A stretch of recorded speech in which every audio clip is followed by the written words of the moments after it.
So I know a lot of business leaders, entrepreneurs. Many of them have said to me, if you told me my business was going to quadruple in 4 years in terms of the size and the operations and the number of employees, it could cripple a business. There are businesses that have gone out of business because they've grown too quickly. And how you manage that is maybe one of the biggest accomplishments that can't be overstated.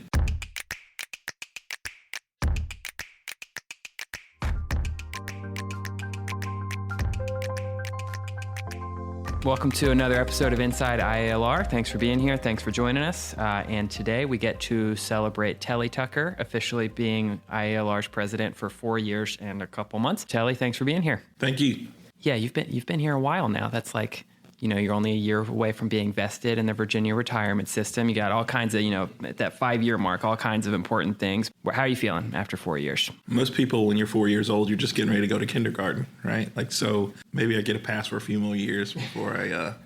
No, it's been incredible. It doesn't feel like 4 years. It's gone by so quickly, and I think much of that can be attributed to how busy we are, how many different projects we are simultaneously administering and managing and making sure we deliver on. So it's been really exciting. It's been a challenge. It's been a learning opportunity. And that was one of the things that attracted me to the role.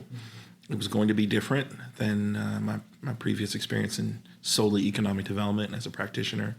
And it's challenged me to grow in ways that many times you can't plan for, you can't go to school for. You really learn in the fire, so to speak. And so it's been really rewarding. Can't say enough about the staff, the team that's around me. They're incredible. And they put in the work every day and every evening and weekends and holidays sometimes as well. And lastly, we got an incredible support mechanism in our board of trustees. Many of them are business owners or retired business owners, leaders, executives in their own right. They understand the sensitivity and the nuance around behaving in the governmental space, but also emulating, hopefully, the speed, the nimble nature, and the flexibility of the private sector at times when we can, and trying to balance to accomplish that economic development and economic transformation mission. You mentioned, being different than being an economic development practitioner. How many years were you working in economic development? Just shy of 20 years. Okay. You miss it? But there are things that I miss about it. I think the beautiful thing about a career progression, and I tell people all the time, you learn things and you go, I have no idea when I'm going to ever use this. This may be useless information. I'm not sure why I'm doing this. And I think back to even my time teaching school and my first economic development job. Those experiences come full circle. It's incredible how many things that you learn along the way that still serve you well today. I never thought that I'd be, managing an institute that has created a middle school CTE program. Well, 25 years ago, I was a middle school educator, right? So that parallel is just, it's not a coincidence, but it is ironic. What'd you learn as a teacher that helps you in this job? Managing people, right? I would say varying levels of maturity, and working with an administration, working with parents, learning to balance priorities, presenting information in a way that resonates with young people, conflict resolution. I think about, in some ways we're simple, like the simple things that really do motivate people and they get their attention, they get them excited about programs and learning. Those things really have come full circle and brought me forward to where I am today. And so we use those in some of the programs that we execute. We use those some of the management strategy of a circa 200 employee organization, and then of course the engagement with the community, because many of our students, particularly in our K-12 programs, we have to influence parents as well, and other educators and counselors and administrators about what's important to them and why it's important for them to be involved in some of the call it the experiential learning, the workforce programs that we have today. All those things are relevant and still very much shape day-to-day activities in the world we live in. And you mentioned the almost 200 employees. I know when you started, we were more like 50 to 60. So talk to me about that. And I've heard you talk about this some before, but talk about kind of that, leading an organization through that level of growth and increase, both in people and also in programs and property and all of those things that go with it. So I know a lot of business leaders, entrepreneurs. Many of them have said to me, if you told me my business was going to quadruple in 4 years in terms of the size and the operations and their employees, it could cripple a business. There are businesses that have gone out of business because they've grown too quickly. And how you manage that is maybe one of the biggest accomplishments that can't be overstated. I say that to say there was a lot of good planning that went into it. There was a lot of grace given to people. It's one of the things we talk about in our leadership team meetings at times, and then also in some of our staff meetings. It's disagreements are going to happen, miscommunications are going to happen, omissions are going to happen. It's how you respond to those things that really, I think, define the character and the culture of an organization. And so this organization that let's get to know the people that we work around. Let's learn as much as we can about their families and their interests and beyond just the work. Because if you know people on that level, you're more likely to give them a pass when something doesn't go right. If we have a relationship beyond just a transactional nature of the work that we do, when something goes wrong or when somebody forgets to notify you of something that was really important, it's easier to have the conversation with them and say, I really, wish we could have handled this differently, or wish, in the future, make sure that I'm included in these types of communications. But you don't automatically assume the worst about the individual because you know them. You know them as a colleague. You know them on a deeper level. You know a little bit about their background, their family, what's important to them. And then all of a sudden you give them a little bit more grace in terms of the mistakes that we make. And many of them are unintentional. We all make them. I make them. And so part of my job is to model the behavior that I want the organization to follow. And so I'm one of the people that talk about the things that I can do better. We do 360 evaluations. I get feedback from not only the board, but also from my direct reports on things that I can do better, how I can improve as a manager. And when you do make a mistake, own it, have some accountability, say this is something that I should have done differently. I've learned from it, and here's how I'd like to handle it in the future. It's not the mistake that defines you. It's really how you respond to it and what you learn from that experience. So I try to carry that forward. It's helped us in the growth. We brought on a lot of new people over the last 4 years. Some of them have worked out, others haven't. When we fail fast, in terms of trying to learn from that and pivot and move. Laying out quality structure, procedures, tasking has been an exercise of growth for us, such that when somebody new comes into the role, and you can never predict everything that they're going to run into, but giving them some sort of guidelines on, okay, here's the role, here's what we think you're going to face, here's what you need to be responsible for. But giving them some freedom and flexibility to respond when they see things that maybe we didn't foresee. That's helped as well. It's a task keeping up with the names. There's names of so many new employees and interns and everybody else. I think if you don't know someone's name, just assume it's John. I think we have about 8 Johns working here. Or at least a J. Yeah, there's definitely a Yeah. lot of J's on campus. But yeah, it's been, that's part of the excitement though, I think, right? Like if came into a role that was, I guess, positioned and placed by the board to be here to manage the growth that was coming. And I'd much rather be leading an organization that's growing exponentially than one that's stagnant or maybe declining, if I had to choose. And so it's all part of the excitement. It's all part of making an impact, giving back to this region, this Commonwealth, this nation, and the work that we do every day. And I'm really proud of the work that the team has done and how they pulled together to bring us to where we are today. Stay with us. We'll be right back. Need a place to bring people together? The IALR Conference Center in Danville has modern and flexible spaces, great food, and a team that takes care of the details. Big or small, we make your event run smoothly. Plan your next event at ialr.org/conference.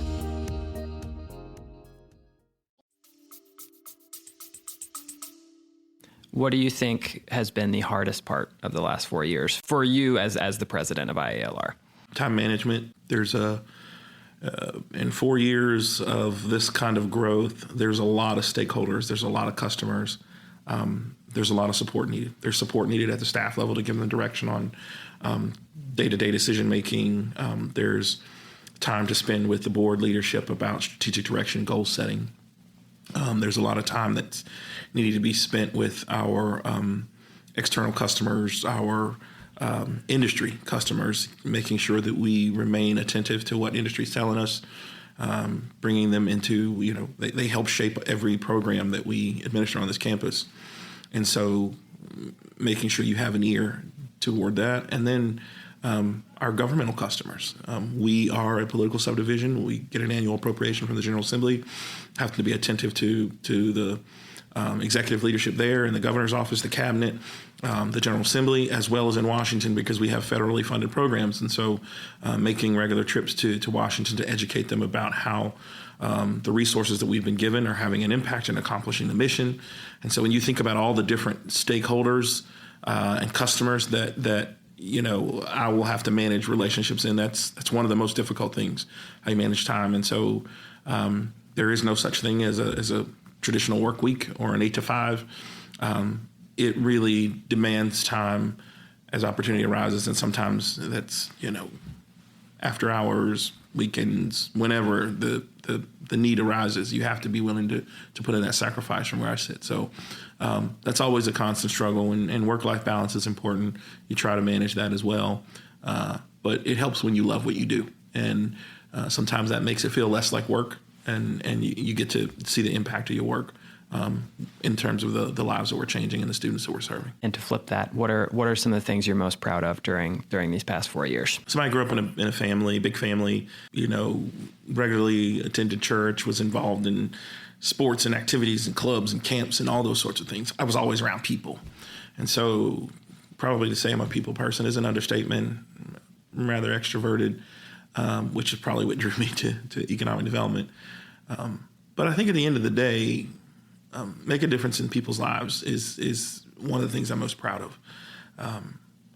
At the forum just a week and a half ago, we had a young lady who sat on a panel who talked about her family literally living in a hotel because they didn't have anywhere else to go.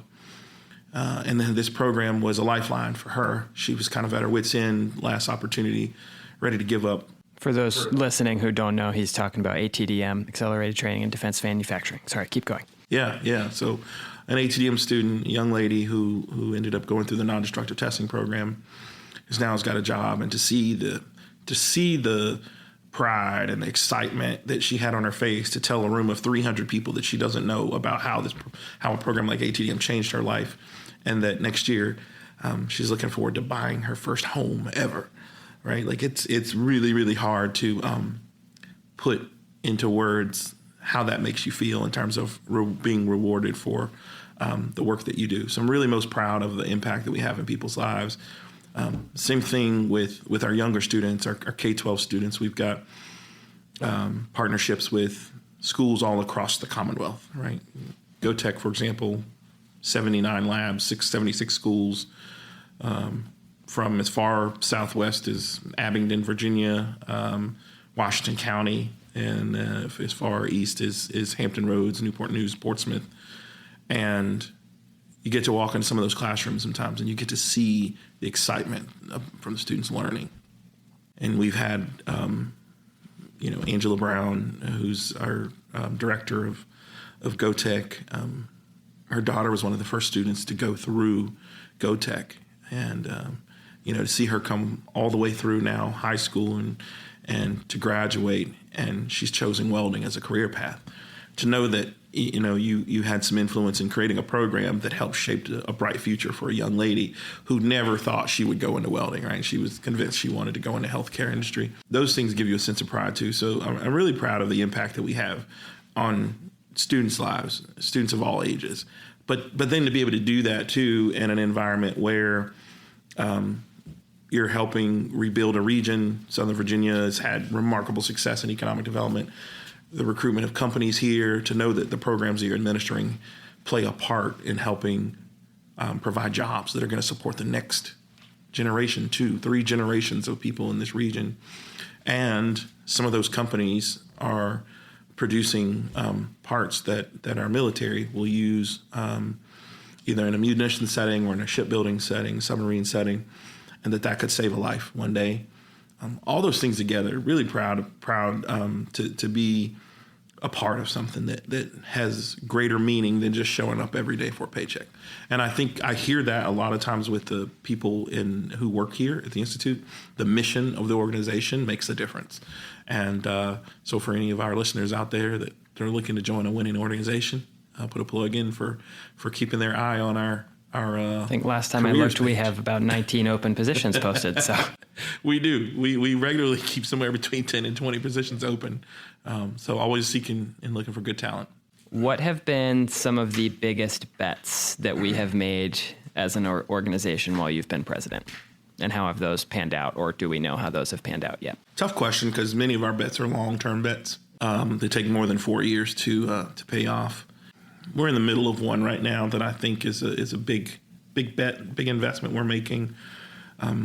We've acquired a building at 149 Slayton. It was a significant investment by our board leadership to jump into manufacturing optimization, which is, for those who are not in the manufacturing world out there, it's helping companies eliminate waste, improve processes, reduce time, reduce cost in many ways. Maybe a company has a process that's not very efficient, that's costly, it's time consuming, and they need some outside help to come in and help them troubleshoot and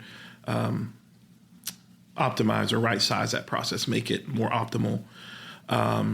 And so we've made an investment in purchasing a building and upfitting a building that's going to be dedicated to that.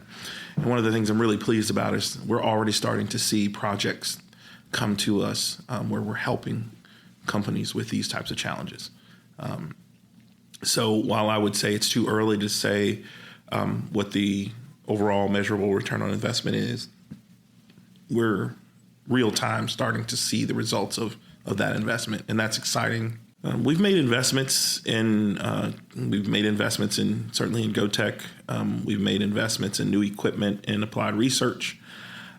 We continue to be one of the areas in the country that's known for controlled environment agriculture because of some of the bets we've made in equipment. It's bringing notoriety and awareness from a controlled environment agriculture standpoint.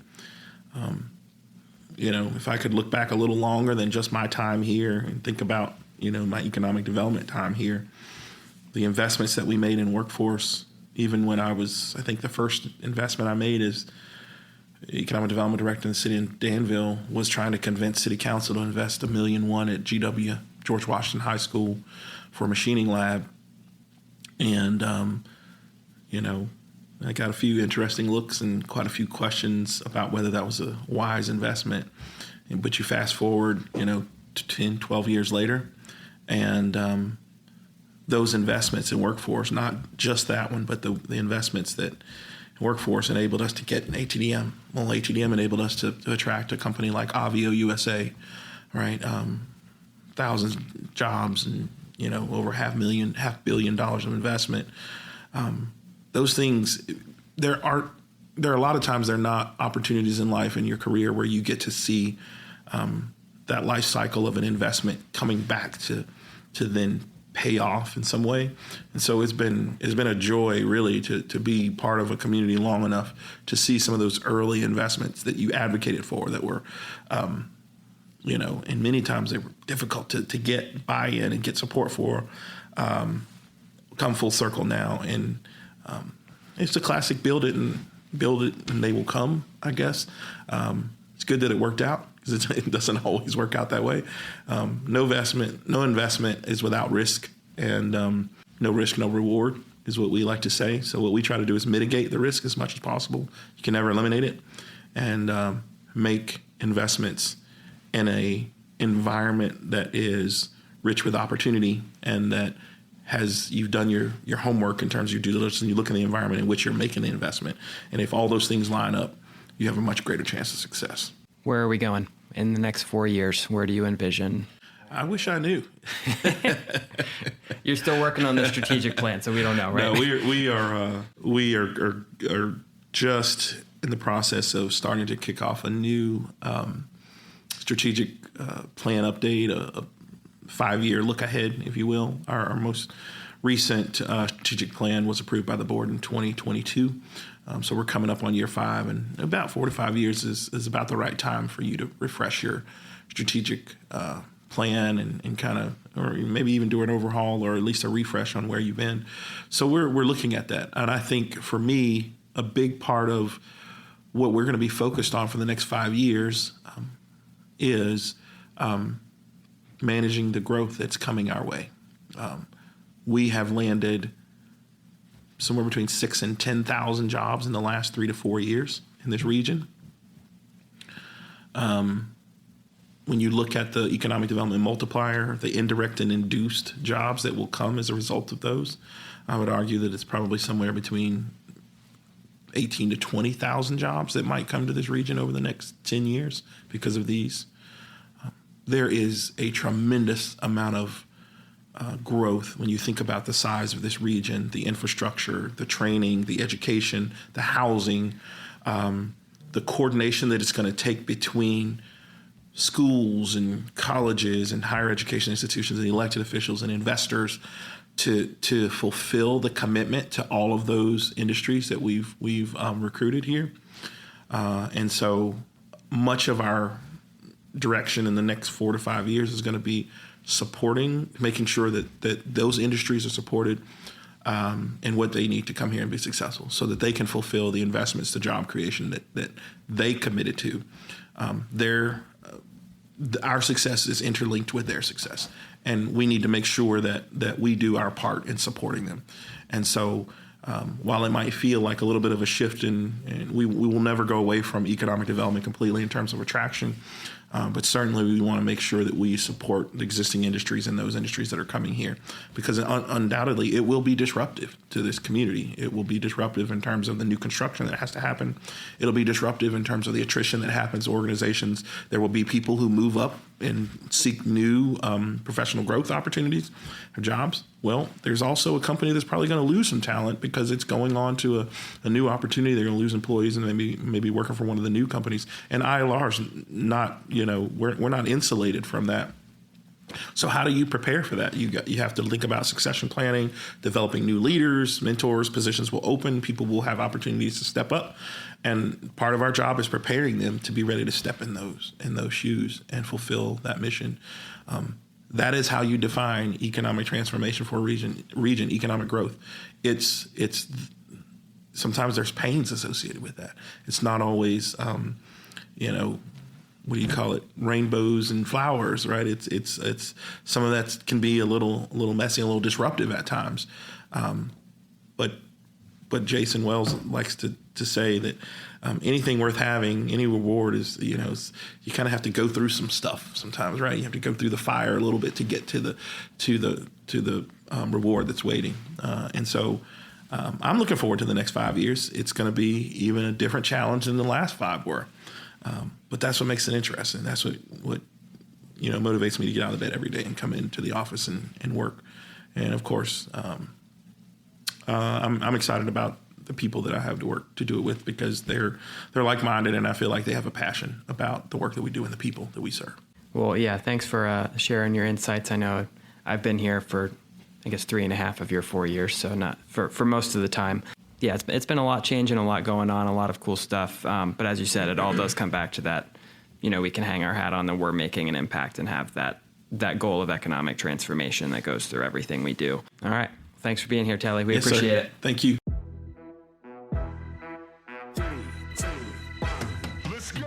At IALR, we're training people for careers supporting the construction and maintenance of ships and submarines. ATDM, or Accelerated Training in Defense Manufacturing, gets students ready for defense manufacturing careers in just 16 weeks. Skills like machining, welding, additive manufacturing, non-destructive testing, and metrology. The best part? Most graduates land great jobs right away. If you want a fast track to a career with impact, check out atdm.org.